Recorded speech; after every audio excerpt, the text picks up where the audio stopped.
Morning. এই মাছটা সবারই প্রিয়, তাই না? যার দাম বাজারে এখন 1 কিলোর দাম 450 থেকে 500 টাকার ভেতরে থাকে। তো যাই হোক, আমি কলকাতায় যেহেতু একাই থাকি, তো নিজের খাবার তো নিজেকেই রান্না করে খেতে হবে। ফার্স্টে মাছটাকে ধুয়ে হলুদ নুন মাখিয়ে নিলাম, দেন তেল গরম করে মাছগুলোকে ভেজে নিলাম।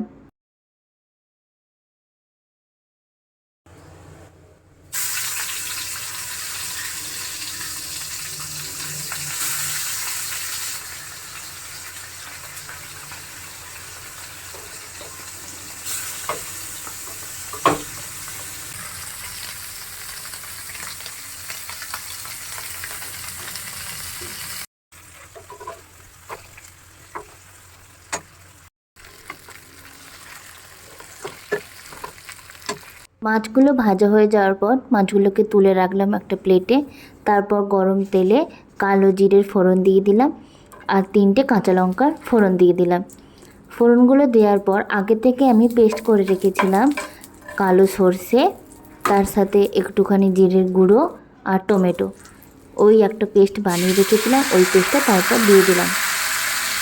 কিছুক্ষণ ফোটার পর একটুখানি স্বাদ মতো নুন দিয়ে দিলাম।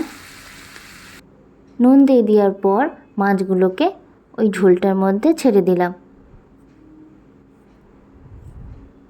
5 মিনিটের জন্য হালকা আঁচে মাছগুলোকে ঢাকা দিয়ে চাপা দিয়ে দিলাম। এবার একটা অন্য রেসিপির জন্য একটু আদা রসুন বাটা, জিরে গুঁড়ো আর লঙ্কা গুঁড়ো আর একটুখানি লেবুর রস দিয়ে মাছটাকে মাখিয়ে রাখলাম কিছুক্ষণের জন্য।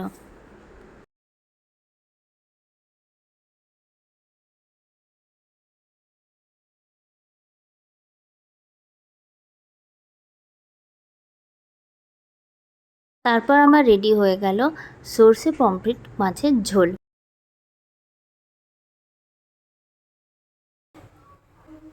তারপর আবার গরম তেলের মধ্যে মাছ দুটোকে ছেড়ে দিলাম।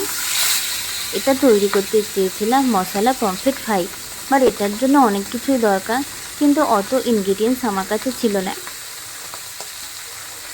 আলটিমেটলি এইরকমভাবে দাঁড়ালো আমার মশলা পমফ্রেট ফ্রাই। চেষ্টা করেছিলাম তো ভালো করে তৈরি করার জন্য। আর এটাই ছিল আমার সানডের মেনু: ভাত, আলু উচ্ছে ভাতে, পমফ্রেট ফ্রাই, সর্ষে পমফ্রেট ঝোল আর ডাল। কেমন লাগলো জানিও।